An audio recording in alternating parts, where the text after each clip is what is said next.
भारत मित्र live में हूं आपके साथ निशा मिश्रा। देश देशांतर में आप सभी देखेंगे देश विदेश की खबरें, लेकिन इससे पहले देख लेते हैं हेडलाइंस। भारत में ओमिक्रॉन का आंकड़ा 100 के पार, बढ़ी सतर्कता। केएमसी चुनाव का प्रचार थमा, रविवार को होगा मतदान। बैंक हड़ताल से देश को लगा करीब 1.25 लाख करोड़ का चूना, 10 लाख कर्मचारियों ने लिया हड़ताल में हिस्सा।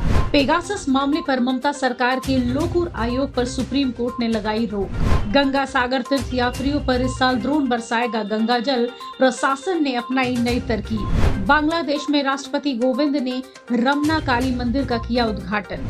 भूटान ने अपने सर्वोच्च नागरिक सम्मान से पीएम मोदी को नवाजा। ग्रुप कैप्टन वरुण सिंह पंचतत्व में विलीन। वर्ल्ड चैंपियनशिप से बाहर हुई पीवी सिंधु। अमेरिका का दावा, आईएस की टीम में मौजूद भारतीय मूल के 66 लोग। आइए देख लेते हैं अब खबरें विस्तार से। भारत में ओमिक्रॉन का आंकड़ा 100 को पार पहुंच गया है। देर शाम देश के 11 राज्यों के कुल 101 लोगों के संक्रमित होने की खबरें मिली है।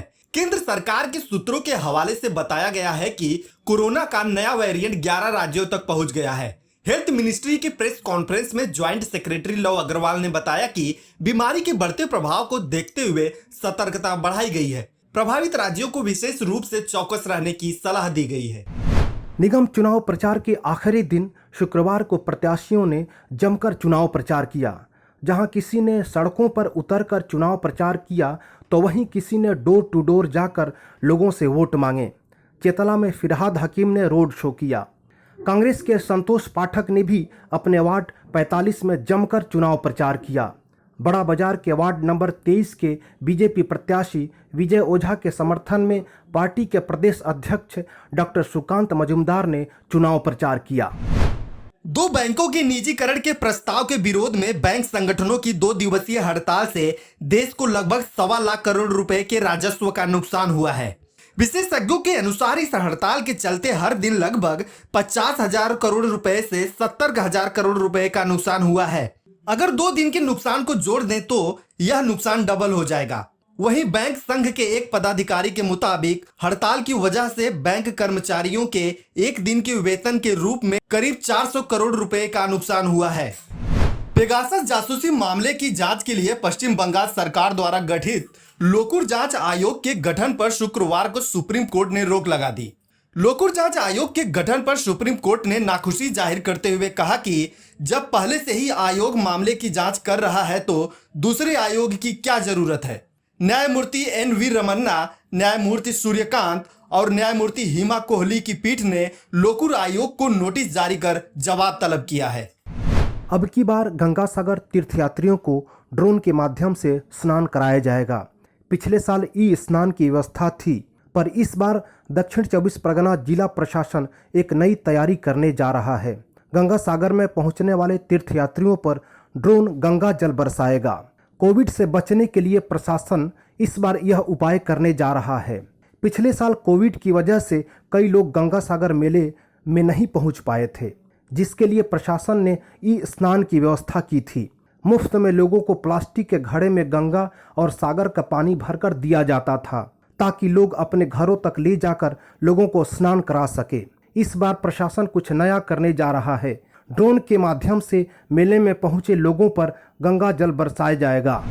राष्ट्रपति रामनाथ कोविंद ने अपने 3 दिवसीय बांग्लादेश की यात्रा के अंतिम दिन शुक्रवार को यहां रमना काली मंदिर जीर्णोद्धार हिस्से का उद्घाटन किया और वहां पूजा अर्चना की। राष्ट्रपति रामनाथ कोविंद के साथ केंद्रीय शिक्षा राज्य मंत्री डॉक्टर सुभाष सरकार भी थे। 27 मार्च 1971 में यहां इस स्थान पर नरसंहार हुआ था। रमना मंदिर को पाकिस्तानी अत्याचारियों ने नष्ट कर दिया था। भारत सरकार की ओर से 7 करोड़ रुपए के अनुदान से मंदिर के हिस्से का जीर्णोद्धार किया गया है। यूएई, मालदीव और रूस जैसे तमाम देशों के बाद अब भूटान ने प्रधानमंत्री नरेंद्र मोदी को अपने सर्वोच्च नागरिक सम्मान से नवाजा है। भूटान ने शुक्रवार को भारत के प्रधानमंत्री नरेंद्र मोदी को कोविड-19 महामारी के दौरान निस्वार्थ भाव से दोस्ती का हाथ बढ़ाने और मदद करने के लिए देश के सर्वोच्च नागरिक सम्मान नगदल पेगगी खोरलो से सम्मानित करने की घोषणा की। भूटान के प्रधानमंत्री लोटे शेरिंग ने डुक गयालपो के आदेश पर इसकी घोषणा की। बता दें कि साल 2016 में सऊदी अरब, 2018 में फिलिस्तीन, दक्षिण कोरिया और संयुक्त राष्ट्र और 2019 में रूस, यूएई और मालदीव ने पीएम मोदी को सम्मानित किया था। सीडीएस विपिन रावत के साथ हुए हेलीकॉप्टर हादसे में मारे गए ग्रुप कैप्टन वरुण सिंह का आज पूरे राजकीय और सैनिक सम्मान के साथ अंतिम संस्कार कर दिया गया। इस दौरान लोगों की भीड़ ने भारत माता की जय के नारे लगाए तथा अपने वीर योद्धा को अंतिम विदाई दी। गौरतलब है कि कॉप्टर हादसे में सीडीएस रावत और उनकी पत्नी के अलावा 13 लोग मारे गए थे। इस दौरान कैप्टन वरुण गंभीर रूप से आहत हो गए थे, जिन्हें तत्काल इलाज के लिए अस्पताल भेजा गया था, मगर कुछ दिनों बाद ही उनका भी इलाज के दौरान निधन हो गया था। फिलहाल हादसे की जांच की जा रही है। BWF वर्ल्ड चैंपियनशिप 2021 में भारत को बड़ा झटका लगा है। Star shuttler PV Sindhu quarter final मुकाबला हारकर टूर्नामेंट से बाहर हो गई, यानी इस बार वह अपना टाइटल नहीं बचा पाएंगी। पीवी सिंधु को दुनिया की नंबर 1 बैडमिंटन प्लेयर ताई जू इंग ने मात दी है।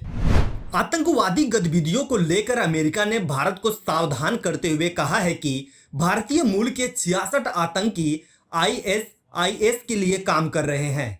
इस खुलासे के साथ ही अमेरिका ने NIA सहित भारत के आतंकवाद रोधी एजेंसियों की सक्रियता की सराहना की है। बताया गया है कि भारत संयुक्त राष्ट्र सुरक्षा परिषद के प्रस्ताव UNSCR 2309 को और हवाई अड्डों पर सामान की अनिवार्य डुअल स्क्रीनिंग एक्सरे से जांच करने के लिए अमेरिका से गठबंधन कर रहा है। संयुक्त राष्ट्र सुरक्षा परिषद का यह प्रस्ताव नागरिकों की हवाई यात्रा के दौरान सुरक्षा सुनिश्चित करने का आह्वान करता है। आज के लिए देश देशांतर में बस इतना ही। कल आपसे फिर मुलाकात होगी इसी समय इसी वक्त। तब तक देखते रहिए भारत मित्र लाइव। नमस्कार। अगर आपको हमारा ये वीडियो अच्छा लगा तो इसे लाइक करें, शेयर करें और हाँ, सब्सक्राइब करना ना भूलें।